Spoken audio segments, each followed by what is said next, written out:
కోకాపేట్ నియోపోలిస్లోని విశాఖ శారదా పీఠంలో రాజశ్యామల అమ్మవారి ఆలయాన్ని ఖాళీ చేయించేందుకు రెవెన్యూ అధికారులు పోలీసులు చేరుకున్నారు. దీంతో ఆలయం వద్ద ఉద్రిక్త వాతావరణం నెలకొంది. ఈ సంఘటనపై బీఆర్ఎస్ నాయకుడు మాజీ మంత్రి హరీష్ రావు తీవ్ర ఆగ్రహం వ్యక్తం చేశారు. ఈ రోజు ఉదయమే మాజీ మంత్రి ఆలయం వద్దకు చేరుకున్నారు. పీఠ నిర్వాహకులను భయాందోళనకు గురి చేస్తున్నారని హరీష్ రావు విమర్శించారు. కాంగ్రెస్ ప్రభుత్వంలో కూల్చడం తప్ప మరో పని లేదని ఆయన మండిపడ్డారు. ఖమ్మంలో పేదల ఇండ్లు కూల్చారని, ఇప్పుడు హైదరాబాద్ లో శారదా పీఠం కూలుస్తున్నారని ఫైర్ అయ్యారు. మైనింగ్ కోసం సీఎం మేనల్లుడికి భూములు కేటాయించారని, సీఎం అల్లుడికి ఇవ్వడానికి 17 ఎకరాలు దొరికాయని ఆయన ఆరోపించారు. శారదా పీఠానికి కేటాయించిన 2 ఎకరాలు ఎందుకు లాక్కుంటున్నారని ప్రశ్నించారు. రాత్రి 11 గంటలకు పోలీసులు ఎంఆర్ఓ వచ్చారని, తాను ఉదయం 8 గంటలకే స్థలానికి చేరుకున్నామని హరీష్ రావు తెలిపారు. తాను వచ్చేసరికి పోలీసులు ఎంఆర్ఓ ఆరే వెళ్లిపోయారని వ్యాఖ్యానించారు. సీఎంకు దేవుడి మీద నమ్మకం లేకపోవచ్చు కానీ మంత్రి శ్రీధర్ బాబు అయినా చెప్పాలి కదా అని ప్రశ్నించారు. ఇక్కడ పూజలు చేయొద్దని పోలీసులు ఎలా ఆపుతారంటూ మాజీ మంత్రి హరీష్ రావు ఆగ్రహాన్ని వ్యక్తం చేశారు. శారదా పీఠం ఆధ్వర్యంలో హైదరాబాద్ లో దాదాపు 16 దేవాలయాలు నడుస్తున్నాయి. లక్షలాది మంది భక్తులు హైదరాబాద్ లో ఉన్నారు. మరి శారదా పీఠం వైజాగ్ లో ఉంటే హైదరాబాద్ లో కూడా శారదా పీఠాన్ని నిర్మించాలని చెప్పి ఆనాడు కేసీఆర్ గారు 2 ఎకరాల స్థలం ఇస్తే అద్భుతమైనటువంటి పీఠం ఇక్కడ నిర్మాణం అయిపోయింది. స్వామీజీ గారు కూడా ఇక్కడే నివసిస్తూ ఉన్నారు. దేవాలయ నిర్మాణం కూడా పూర్తయిపోయింది.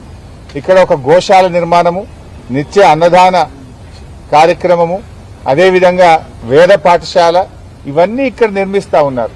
అంటే వేదం ఎక్కడుంటే అక్కడ మరి ఆ రాష్ట్రం సుభిక్షంగా ఉంటుంది. ఒక వేద పాఠశాల, ఒక గోశాల, అమ్మవారి ఆలయము, నిత్య అన్నదాన కార్యక్రమము, ఇవన్నీ జరగడం రేవంత్ రెడ్డి గారు నీకు ఇష్టం లేదా అని నేను అడుగుతా ఉన్నా. ఎందుకు ఈ దేవాలయాన్ని కూల్చాలనుకుంటున్నావు, ఎందుకు ఈ మఠాన్ని కూల్చాలనుకుంటున్నావో నేను ఈరోజు అడుగుతా ఉన్నాం. కేసీఆర్ గారు ఆనవాళ్లు మారుస్తా అంటే కేసీఆర్ గారు కట్టిన గుళ్ళు కూలుస్తావు, కేసీఆర్ గారు హయాంలో నిర్మించిన మఠాలను కూడా కూల్చడమేనా నువ్వు ఆనవాళ్లు మార్చడం అంటే? నువ్వు ఏం చేయదలుచుకున్నావు? మఠాలు కూల్చేస్తావు, ఆలయాలు కూల్చేస్తావు, ఇక ఇవి కూల్చడమేనా నీ పాలన? నిన్న ఖమ్మంలో పేదల ఇండ్లు కూల్చావు, హైడ్రా పేరిట హైదరాబాద్ లో ప్రజల బతుకులు కూల్చావు. ఏ కూల్చడం తప్ప నీ జీవితంలో ఇంకేం రాదా? పేదల ఇల్లు కూల్చడము, మఠాలు కూల్చడము, దేవాలయాలు కూల్చడమే తప్ప నీ పాలనలో నిర్మాణం లేదా అని నేను అడుగుతా ఉన్నా. ఎందుకు ఇలా శారదా పీఠం వెంటబడ్డావు? ఇంకెక్కడ స్థలం లేదా నీకు? ఇగో ఇది నేను సమాచార హక్కు చట్టంలో ఈ కోకాపేట్లో సర్వే నంబర్ 239, 240లో మైనింగ్ కోసం ఎవరికైనా భూములు కేటాయించారా అని నేనే అడిగాను. అడిగితే ఇది ప్రభుత్వం యొక్క సమాధానం. ఇందులో స్పష్టంగా చెప్పినారు, సర్వే నంబర్ 239, 240లో భాగ్యలక్ష్మి మైన్స్ అండ్ మినరల్స్ వారికి మేము 10 ఎకరాల భూమి కేటాయించామని చెప్పారు. కేటాయించింది 10 ఎకరాలు, కబ్జా పెట్టింది 17 ఎకరాలు. అఫ్కోర్స్ ఇదంతా మళ్ళా వేరే విషయం. ORR కు 1 కిలోమీటర్ దూరంలో క్రషర్లు పెట్టకూడదని, ఎలాంటి మైనింగ్ యాక్టివిటీ చేయకూడదని గతంలోనే HMDA ఉత్తర్వులు ఇచ్చింది. ఇది ORR కు కిలోమీటర్ లోపలే ఉన్నా నీ అల్లుడికి అప్పచెప్పినవు. ఇది నువ్వు ఈ భాగ్యలక్ష్మి మైన్స్ అండ్ మినరల్స్ వెనుక ఎవరున్నారు? దీని వెనుక నీ అల్లుడి మనుషులు దీని వెనుక ఉన్నారు.